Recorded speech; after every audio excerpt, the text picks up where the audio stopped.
오늘 하나님께서 우리에게 주시는 말씀 같이 보겠습니다. 갈라디아서 5장 24절 말씀 같이 보겠습니다. 갈라디아서 5장 24절은 제 성경 신약 308쪽에 있습니다. 신약 성경 308쪽에 보시면 갈라디아서 5장 24절 말씀 같이 보도록 하겠습니다.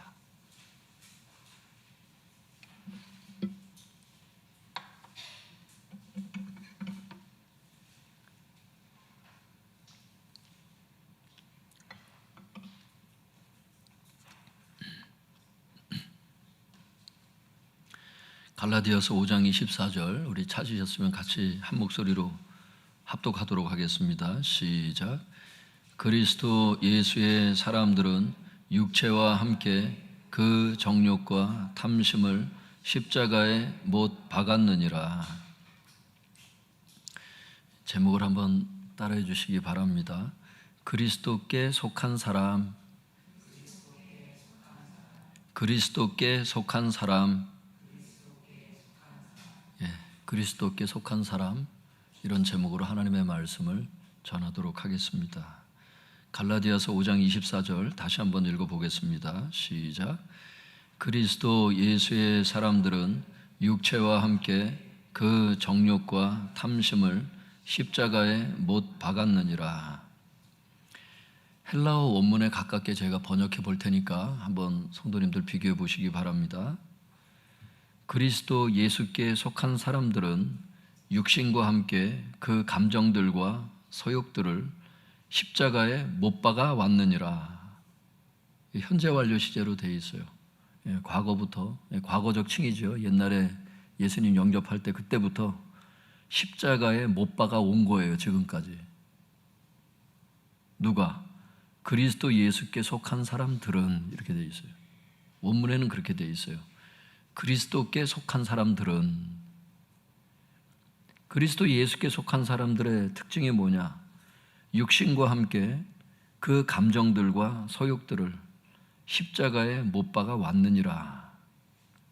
과거적 칭의를 받은 사람들은 현재적 칭의의 삶을 계속 살아오는 거죠. 그 사람들이 그리스도께 속한 사람들이라는 거예요. 여기에 육신이라는 게 뭐냐 하면 로마서 8장 13절에 보면 육신이 나오죠. 성령에 반대되는 개념으로 나와요. 그죠? 육신을 따라 행하는 자는 어떻게 되고 성령을 따라 행하는 사람은 어떻게 되고 그게 말씀하시잖아요. 그때 육신과 성령이 반대 개념으로 쓰였다고. 육신이 뭐냐? 성경에 보면 죄의 몸 이렇게 돼 있어요.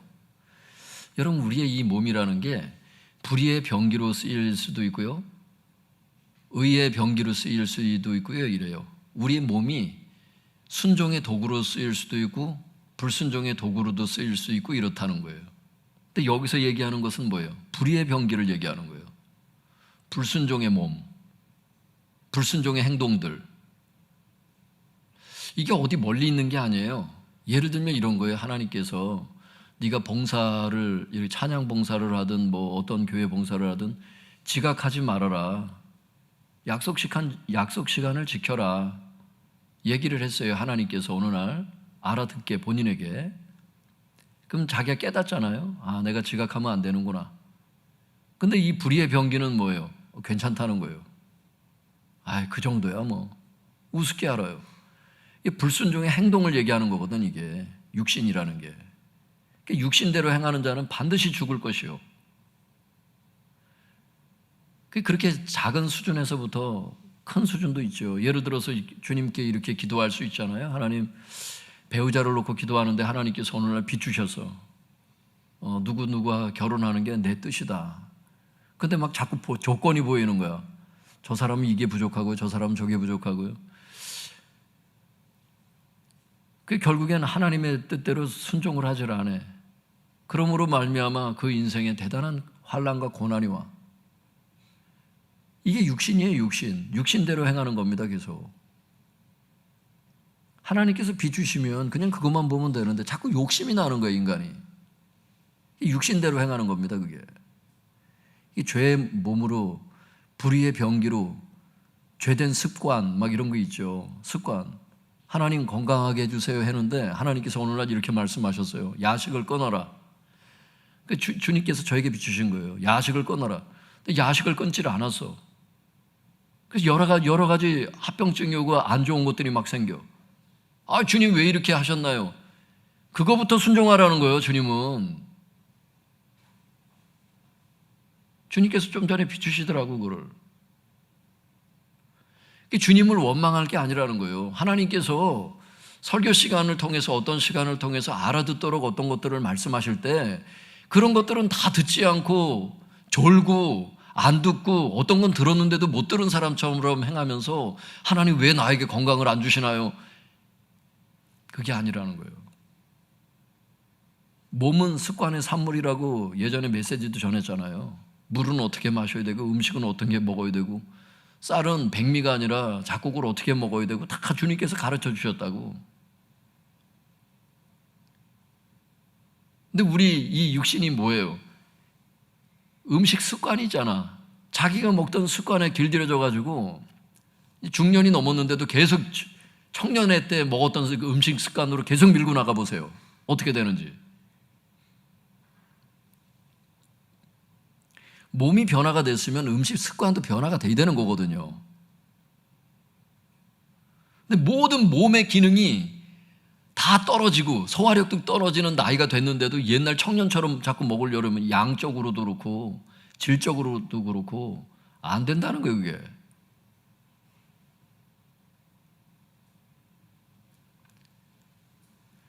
그러니까 뭘 불평을 하려고 하더라도 불평도 하지 말아야 되지만 뭘 말씀하시면 순종을 해놓고 불평이라도 하라는 거예요. 염려하지 말아라.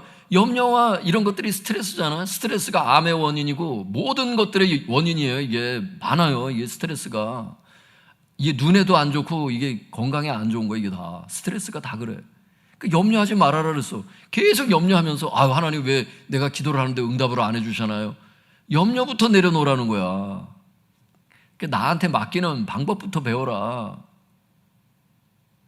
맡기지 않으면서 너에게 내가 얘기했던 것들을 계속 불순종하면서 왜 하나님이 안 도와주신다고만 자꾸 생각을 하느냐. 이미 해결책을 줬는데 네가 네 몸을 사랑하지 않지 않느냐. 네가 불순종, 그러니까 육신, 죄의 몸, 불의의 병기로 계속 쓰임을 받으면서 죄된 습관을 네가 죄된 음식 습관, 죄된 그런 염려의 습관 계속 그걸 따라가면서 육신으로 행하면서 왜 나한테 응답 없다고 자꾸 얘기를 하느냐. 주님께서 어떤 날은 또 그러시잖아요. 미리미리 말씀하시잖아요. 교회 와서 30분이든 1시간이든 와서 기도해라 이렇게 말씀하신 사람들이 있어요. 우리 가운데 지금 비추시잖아요, 주님이. 그러면 와서 기도를 해야 돼. 그건 뭔 이유가 있는 거야. 남편 직장을 위해서 기도하든 자녀를 위해서 기도하든 뭘 위해서 기도하든 남편을 위해서 중보를 하든 뭔 뜻이 있는 거예요. 그런데 자기는 기도를 안 해놓고서는 육신대로 해놓고서는 하나님 우리 집안이 왜 이러냐는 거야. 애들이 왜 불순종하냐는 거야. 하나님이 시간을 주셨고 순종하도록 말씀을 충분히 하셨는데 본인도 알아요. 본인이 기도를 안 해놓고서는 응답이 없다고 자꾸 불평을 하니까. 근데 주님께서 뭐라 그러시냐면 그리스도 예수께 속한 사람들의 특징은 그 육신을 십자가에 못 박아 왔느니라. 그러니까 반대로 행동하는 그런 죄의 습관들을 십자가에 못 박아 왔다는 거예요. 지금까지 그 사람들의 특징이. 예수님께 속한 사람들의 특징이 그렇다는 거예요. 이러한 것들을 다 십자가에 못 박아 온다는 겁니다. 할렐루야. 그게 육신이라는 거예요, 성도님들. 두 번째 못 박아야 될 게 뭐래요? 그 감정들 이렇게 되어 있어요. 원문에 보면 성도님들 이게 고통, 고난, 괴로움 이런 뜻이거든요. 한번 따라해 볼까요? 고통, 고난, 괴로움. 그러니까 주님의 뜻과 다른 감정들이 있어요. 미워하지 말아라. 미워하거든요. 그러면서 막 괴로워하고. 그죠? 아까 염려도 좀 비추셨지만 자꾸 사람들에게, 가족들에게 화내지 말아라. 운전하면서 자꾸 비판하지 말아라. 이런 감정들이 자꾸 올라오거든요. 사람들에 대한 막 이 혈기의 마음들. 주님의 뜻과 다른 감정들을 얘기를 하는 거예요, 이게. 십자가에 못 박는다는 걸 생각할 때 어떤 거겠어요, 그 감정이. 십자가와 똑같은 감정은 아닐 거 아니야. 예수님과 다른 감정일 거 아닙니까? 예수님과 다른 성품들을 얘기하는 거 아니에요?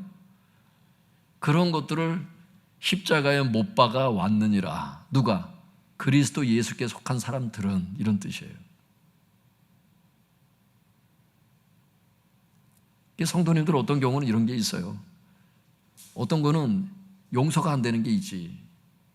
어떤 건 용서가 근데 이런 게 있어요, 성도님들. 감정이 생기질 않지, 용서를 해도. 근데 용서는 의지적인 결단이잖아요. 결단을 하고 결정을 해야 돼, 내가. 먼저. 감정이 그래야 따라와. 감정이 안 생기고 그 사람이 사랑스럽지 않은데 뭐 어떻게 용서를 합니까? 그건 거꾸로 가는 사람이에요, 그거는. 의지에 따라가요, 그게. 하나님이 그렇게 축복하셔. 그러니까 일단 결정을 해야 돼, 내가. 예수님께 내가 사랑을 받았고 용서를 받았어. 그와 같이 용서하라고 하는 게 성경 말씀이잖아요. 나는 주님께 삐쭉 이런 말을 한다고 죄를 한참 지어놓고서는 주님께 주님 죄송합니다, 용서해 주세요. 나는 간단히 회개를 하면서 다른 사람은 나한테 엄청나게 회개하길 바라는 거야. 우리 안에 이런 게 있다니까.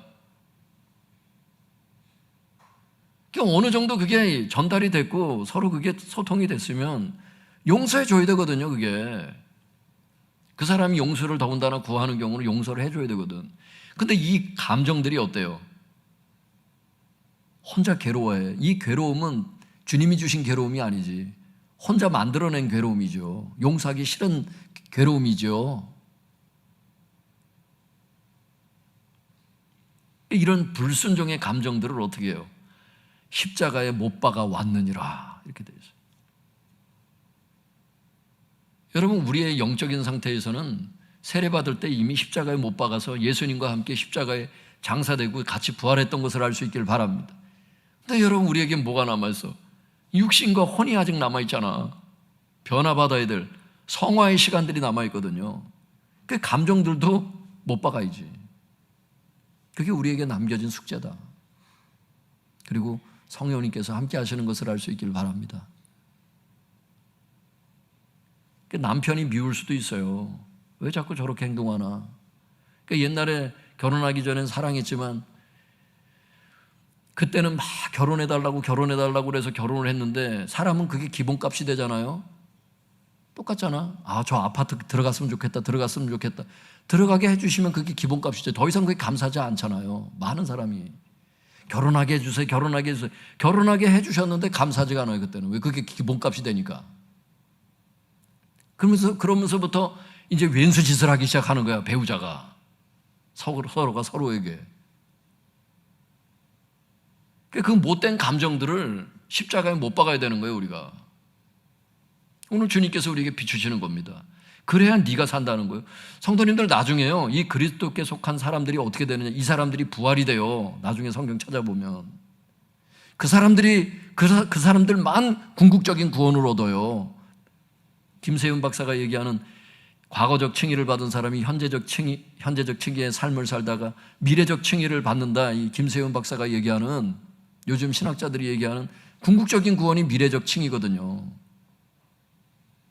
결국 그리스도께 속한 사람들, 십자가에 못 박아 왔던 사람들, 이 사람들만 부활이 돼요. 나중에 성경에 보면. 그러니까 내 감정을 십자가에 못 박아 죽이고 불순종하는 육신, 이 죄의 행동을 십자가에 못 박아 죽이고 고치고 수정하고 결국 자기 영혼을 자기가 준비하는 겁니다. 오늘 이런 선포를 했다고 해서 여러분, 목사님 부담스러워요, 행여라도 이런 말 하지 마세요. 여러분들에게 살 길을 하나님이 비추시잖아, 지금. 믿습니까?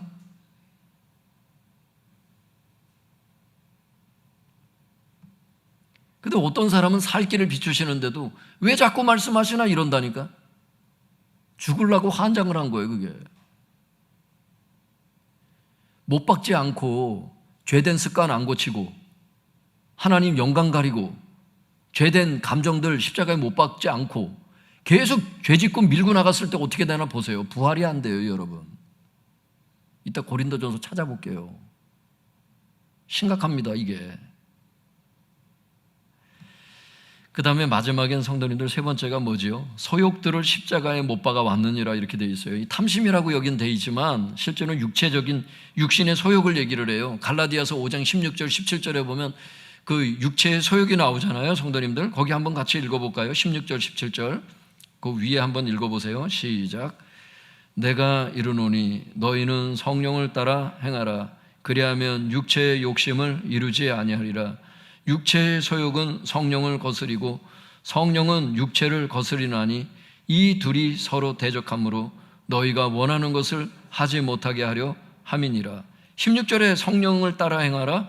그러면 육체의 욕심을 이루지 아니라 할 때 육체의 욕심도 육체의 소욕을 얘기하잖아요. 성령과 육체의 소욕이 반대로 간다는 거예요. 그래서 17절에 보면 이 육체의 소욕, 죄 짓고 싶은 욕망을 얘기를 하는 거예요. 쉽게 설명하면 죄 짓고 싶은 욕망이 있지요. 게으르고 싶은 욕망이 있단 말이에요. 봉사를 하면서도 사명을 감당하면서도 게으르고 싶은 욕망들, 음란하고 싶은 욕망들, 그 욕망들이 어디 있어요? 19절부터 21절에 그 죄 16가지가 쭉 나와요. 그런 욕망들이 있다는 겁니다. 19절에 음행이 있다는 거예요. 더러운 음란이 있다는 거예요. 호색도 이거 동성애입니다. 쉽게 말하면 우상숭배, 주술, 원수 맺는 거, 분쟁하는 거, 시기, 분냄, 당짓는 거, 분열, 이단, 투기, 술 취하고 방탕하는 거, 그와 같은 것들, 그런 행동들이 있다. 이런 사람들은 하나님 나라 못 들어간다고 거기 나오잖아요. 이런 죄를 짓고 싶은 욕망이 육체의 소욕이에요. 그래서 17절에 보면은 육체의 소욕은 성령 하나님을 거스린다는 거예요. 대적한다는 거야. 성령님은 육체를 거스린다는 겁니다. 서로 못하게 하는 거예요. 차라리 성령을 따라 행하면 괜찮은데 죄도 짓고 싶고 성령님도 따라가고 싶고 이게 더 힘들어요. 신앙생활하는 게. 그냥 교회를 수요일 날은 무조건 가는 거, 금요일 날 무조건 가는 거, 주일은 무조건 가는 거. 아이들 같으면은 주일 예배, 토요일 날 주일학교 예배, 중고등부 예배 무조건 가는 날 이렇게 딱 정해놓으면 그냥 괜찮아. 근데 빠질까 말까 이게 더 힘들어. 이게 더 힘들어. 양다리 작전이 더 힘들잖아. 이 여자 만나고 저 여자 만나고 이 남자 만나고 저 남자 얼마나 시간이 바쁘고 힘들겠어. 여러분 우상을 사랑하고 예수님도 섬기고 이게 어려워요. 차라리 한 여자만 사랑하고 한 남자만 사랑하고 이건 쉬워. 차라리. 근데 자꾸 이게 눈가리가 그냥 자꾸 사팔이 되고 그러면 이게 곤란해진단 말이죠. 어쩌면 우리가 겪는 많은 어려움이요, 마음을 확실하게 정하지 않는 데서 오는 그 갈등이 우리를 더 괴롭게 하는지도 모르겠어요. 성도님들, 여러분들은 어떠세요? 막 갈등하고 있는 분 계세요? 근데 주님께서 하시는 말씀은 그런 육체의 소욕을 따르지 말고 성령을 따르래. 그 육체의 소욕이, 죄짓고 싶은 욕망이 올라올 때는 십자가에 못 박아 왔느니라. 누가? 그리스도 예수께 속한 사람들은 그런 삶을 살았다는 거예요. 이게요, 성도님들, 그리스도께 속한 사람들의 특징을 얘기를 하는 거거든요. 어떤 사람들이라고요? 육신과 감정과 소욕을 십자가에 못 박아온 사람들. 이게 누가복음 9장 23절에 보면 십자가의 삶이래. 날마다 자기 십자가를 지고 나를 쫓을 것이니라. 주님 이렇게 말씀하시거든요. 다시 말해서 주님의 뜻에 순종하기 위해서 주님의 뜻과 다른 자기의 육신, 감정, 소욕, 이걸 날마다 십자가에 못 박아 오는 삶, 이런 사람들이 그리스도 예수께 속한 사람들이래. 진짜 예수님 믿는 사람들이래. 이 사람들이. 성도님들, 제가 이것에 대해서 데릭 프린스라고 하는 사람이 교회 신앙서적에도 있는데 그 속죄라고 하는 책이 있어요. 거기 보면 십자가의 그 삶의 예를 이 사람이 드러났어요. 이분의 글을 한번 제가 읽어드릴 테니까 예를 든 거겠죠. 이분이 십자가의 삶은 이런 거라는 거예요. 육체를 못 박는 한 가지 예를 들어보겠다. 육신을 못 박는 예를 들어보겠대요. 20대 초반에 한 젊은 여성이 있대요. 20대 초반에 한 젊은 여성이 있다. 주님을 섬기려는 열망으로 가득 찬 헌신적인 그리스도인인 그 여성은 어떤 청년을 만났다. 그 청년은 자기도 그리스도인이라고 하며 교회에 나가지만 그것은 그 여성과 함께 있고 싶어 꾸며낸 말일 뿐이다. 청년이 그 여성에게 청혼을 했다. 청년을 좋아하는 여성은 어찌할 바를 몰랐다. 그 여성이 다니는 교회의 목사가 그 청년이 어떤 사람인지를 알고 나서 여성에게 조언을 했다. 그 청년은 진정한 그리스도인이 아닙니다. 당신과 결혼하기 위해 그리스도인인 양 행세할 뿐입니다. 그 청년과 결혼하면 안 됩니다. 그 여성 앞에는 두 갈래 길이 놓여 있다. 자신의 육체를 만족시킬 것인가? 아니면 그것을 십자가에 못 박을 것인가? 그 여성의 육체는 이렇게 속삭인다. 나는 그 남자를 사랑해. 그렇지만 그 여성은 이렇게 선언한다. 그래도 나는 예수님을 더 사랑해. 그 여성은 첫 번째 못을 자기 오른손에 박는다. 다시 그 여성의 육체가 속삭인다.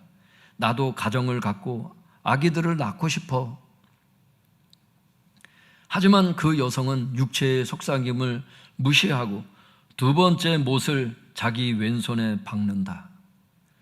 같은 육체의 목소리가 또 속삭인다. 평생을 혼자 외롭게 사는 것이 두려워. 그 여성은 마지막 못을 자기 발에 박는다.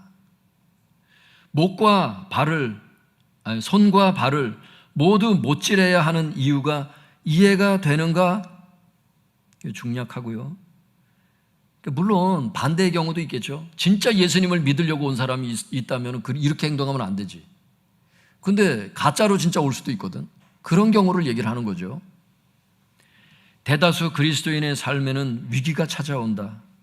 특히 어떤 특별한 사역에 부름받은 그리스도인들에게 위기가 닥치는 일이 많다. 이러한 위기 상황에서 그들은 육체가 원하는 바를 따름으로 하나님을 놓치든지, 육체를 따르면 하나님을 놓쳐요. 그 흐름을 놓칩니다. 아니면 육체를 십자가에 못 박음으로써 고난을 당하든지 양자택일하게 된다. 고난을 통과하면서, 굉장히 중요한 얘기래요, 이분이. 고난을 통과하면서 더 이상 죄의 노예가 되지 않는 인격과 하나님께 헌신하는 삶이 형성이 된다. 여러분, 육체를 십자가에 못 박음으로써 고난을 당하게 되잖아요. 그럼 자기 육체를 십자가에 못 박을 때 오는 그 괴로움, 그 고난, 그 고통, 그것이 그 고난을 통과하면서 더 이상 죄의 노예가 되지 않는 인격과 하나님께 헌신하는 삶이 형성이 된다는 거예요. 이 잠시 이 괴로움 때문에 사람들이 자꾸 십자가를 자기 손에다가 박지를 않어. 그리고 그리스도 예수의 사람이 되기를 포기해. 예전에 어떤 청년이 왔을 때 그때 주님의 메시지가 그런 거였나 봐요. 음란 영상 보지 말라고 그 메시지가 그랬나 봐. 그랬더니 그 청년이 하는 말이 이런 거예요. 그렇게 어떻게 살아요? 그 다음부터 교회를 끊었어요, 그분이. 그렇게 어떻게 살아? 여태까지 난 그렇게 저런 삶을 살아왔는데 그게 불가능하다는, 그 사람은. 주님께 의탁하면 주님께서 그걸 해결해 주실 텐데 그 잠시의 그 자기의 그 고통, 괴로움, 그 육신의 괴로움이죠. 그게 성령의 괴로움이 아니잖아. 그게 그걸 견딜지 못해서 그냥 신앙을 포기하는 이런 사람도 봤어요.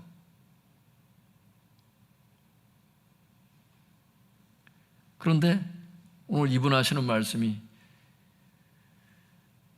십자가에 못 박음으로써 오는 그 고통을 통과하면서 더 이상 죄의 노예가 되지 않는 인격이 형성된다는 거예요. 하나님께 헌신하는 삶이 형성이 돼간다는 거예요. 고난이 나쁜 것만은 아닌 거예요, 성도님들. 그러면서 이분이 이런 고백을 해요. 나의 삶을 돌이켜보면 나도 옳은 결정과 그른 결정 사이에서 양자택일해야 했던 때가 있었다. 그러니까 옳은 결정과 그른 결정 사이에서 어떻게 하지? 이런 경우가 여러분들 있으세요? 이분은 그게 있었다는 거예요. 양자택일 중에서 어떡하지? 나는 육체의 길을 택함으로써 자신을 만족시키며 쉬운 삶을 살 수도 있었고, 아니면 십자가를 내 삶에 적용할 수도 있었다. 나는 내가 무엇을 하고 있는지 이해하지도 못하면서 서투른 손길로 내 육체의 못을 박았다. 참 이게 너무 마음에 와닿더라고요. 나는 내가 무엇을 하고 있는지 이해하지도 못하면서 서투른 손길로 내 육체의 못을 박았다. 그로부터 50년 이상이 지난 지금, 그러니까 젊은 날에 못질을 한 거예요, 자기한테. 하나님이 하지 말라는 건 안 했던 거야. 자기 스스로에게 못질을 한 거야. 서투른 손길로 자기 자신에게 못을 갖다 댈 때 그 고통이 얼마나 했겠어요. 편하게 살 수도 있는데 고난의 길을 가야 되는 거 아니야. 그로부터 50년 이상이 지난 지금, 나는 그때 내가 육체에 못 박은 것을 정말 잘한 결정이라고 생각한다. 이런 간증을 이분이 여기 기록한 걸 제가 읽었어요. 이걸 읽으면서 제가 이런 생각이 들더라고. 먼 훗날 지금 우리의 결정이, 먼 훗날 우리의 결정도, 지금 있는 우리의 결정도 이런 고백이 됐으면 좋겠다. 몇 년 후에 생각할 때 참 그때 잘한 결정이었다. 이런 고백이 될 수 있길 바랍니다. 그리고 하나님께서 그렇게 승리를 주실 줄로 믿습니다. 세상 사람처럼 약지 못한 것 같고, 그죠? 세상 사람들처럼 행하려면 어떻게 해야 돼? 헌금하면 안 되지. 거기 다 따로 저금해야지. 세상 사람이 볼 때는 참 무식하게 신앙생활 안 하는 것 같은데 하나님은 그렇게 하라잖아. 근데 우직하게 순종한 사람들이 결국에는 그 사람들이 부활이 돼요. 믿습니까? 한번 찾아볼까요? 정말 그 예수 그리스도께 속한 그 사람들이 부활이 되는지. 고린도전서 15장에 있어요, 그게. 고린도전서 15장 한번 보겠습니다. 고린도전서 15장 20절에서 23절입니다. 제 성경, 신약 성경 283쪽에 있어요. 283쪽에 보시면 고린도전서 15장 20절에서 23절입니다.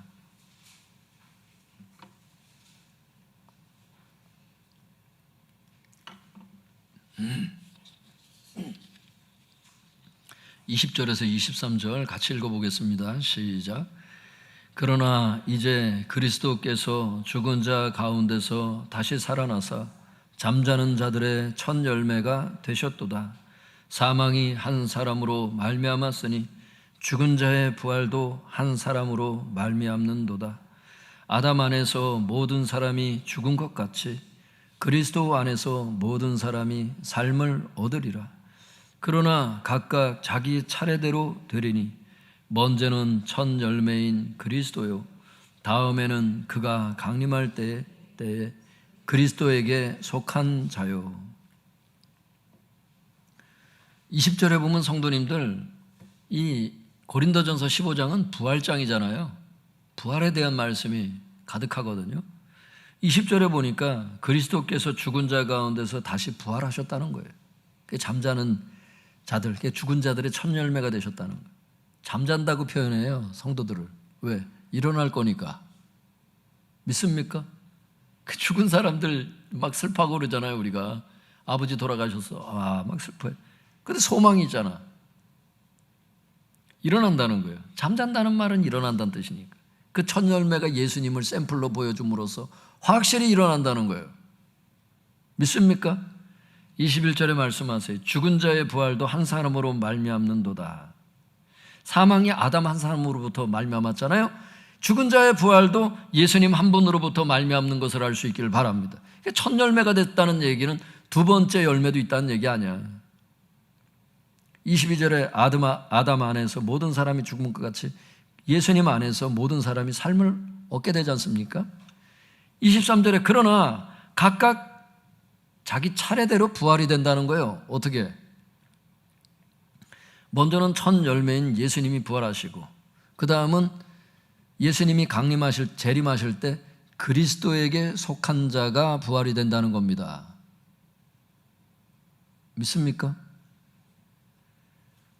성도님들, 여기 그리스도에게 속한 사람들이 부활이 된다고 23절에 말씀하시는데, 그리스도에게 속한 자라는 게 원어적으로 보면은 갈라디아서 5장 24절 앞에서 우리가 봤잖아요. 거기 그리스도의 사람들과 똑같은 단어예요. 원어로 보면 그리스도께 속한 사람이라는 거예요. 그리고 갈라디아서 5장 24절은 그리스도께 속한 사람들의 특징을 얘기를 해준 거고, 그 사람들이 부활이 된다는 거예요. 오중이 떼중이 다 되는 게 아니에요. 십자가를 못 박아온 사람들, 김세윤 교수 말의 표현을 빌리면 현재적 칭의의 삶을 살았던 그 사람들이 미래적 칭의도 받을 수 있다는 거예요. 궁극적인 구원이죠, 부활은. 믿습니까? 그러므로 성도님들, 예수님께 순종하기 위해서 고난을 당하는 성도님들이요, 여러분들이 부활에 참여할 주인공들인 것을 알 수 있길 바랍니다. 여러분들이 주인공이라니까. 지금은 당장 예수님 믿는 것 때문에 고난을 받는 것 같지요. 십자가가 고통이지요. 자기 몸에다가, 자기 감정에다가, 육체의 소욕에다가 못질을 할 때 괴롭지요. 그러나 결국 그것이 자기를 살리는 도구가 되는 걸 아세요?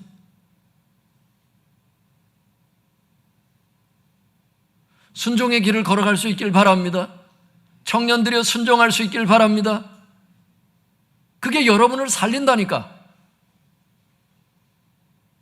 근데 예를 들어서 나는 못 받기 싫다고 왜 자꾸 순종 얘기하냐고, 그런 사람은요, 부활되지 않으려고 하는 거지 뭐. 아빠, 나만 이렇게 살아서 될까요? 내 친구들은 다 그런 삶을 살지 않던데요. 옛날에 학교 다닐 때 보니까 교회 다닌다고 다 그렇게 순종하는 거 아니던데요. 제가 얘기해요. 세상이 다 타락해도 노아 8가정만 구원시킨다 하나님은. 8명 안에 들어가라 그래서 내가. 그렇게 불순종하는 크리스찬들은 부활되기 싫은가 보지. 얘기를 해요, 내가 애들한테. 그러니까 걔네들 부러워하지 마. 그냥 너는 너의 길을 가. 믿습니까? 그냥 여러분은 여러분의 길을 가세요. 다른 사람은 어떻게 하든지 여러분은 부활되시라고요. 이게 우리의 믿음의 증거인 것을 알 수 있길 바랍니다.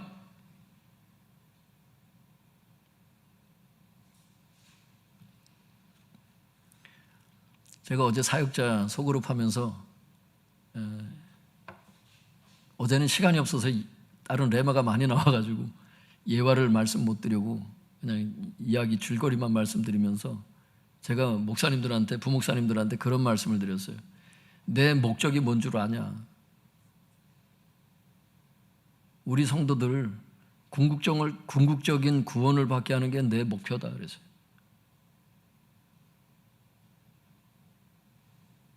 가만히 생각해 보니까 큰 교회 만드는 것도 목적이 아니더라고요. 주님께서 몇 명을 보내주시든지 간에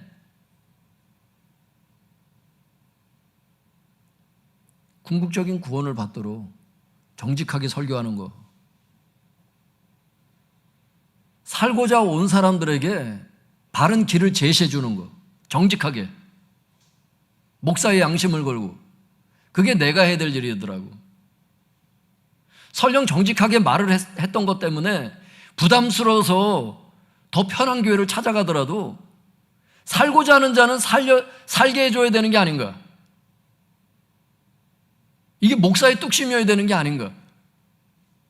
그 생각이 들더라고요. 그게 멀리서 찾아온 성도님들에 대한 예의 아닌가.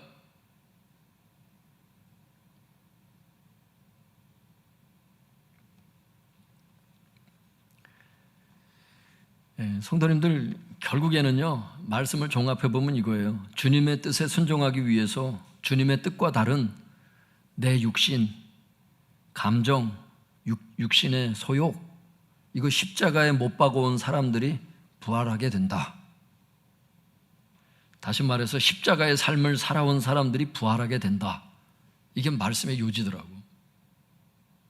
그러면 성도님들은 우리가 어떻게 살아야 될까요? 아까 이제 그분도 그랬잖아요. 옳은 결정과 그른 결정 사이에서 양자택일을 해야 될 때가 왔대요. 그때 여러분은 어떻게 하실 거예요? 주님께 순종하기 위해서 못 박을 것을 못 박을 수 있길 바랍니다. 그래서 그리스도 예수께 속한 사람이 되세요. 그래서 예수님 강림하실 때 부활의 영광에 참여할 수 있길 바랍니다. 우리 선한목자교회 나오시는 성도님 한 분도 예외 없이 그 부활의 영광에서 다 만날 수 있길 바랍니다. 기도하겠습니다.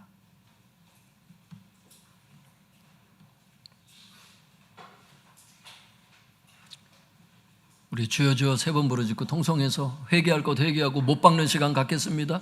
그리고 감사하는 시간 갖겠습니다. 내가 무엇이간데 하나님 오늘도 진리의 말씀을 비추셔서 살게 하시나이까.